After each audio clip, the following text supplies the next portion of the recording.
In this video, I'll show you how to build a central HVAC system, heating, air conditioning, and ventilation system from scratch.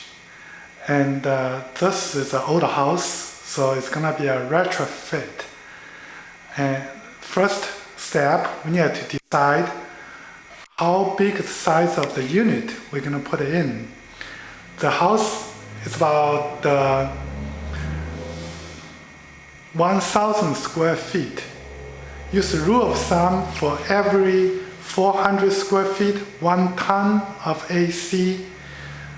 So we're gonna use a 2.5 ton AC system. 2.5 ton AC system.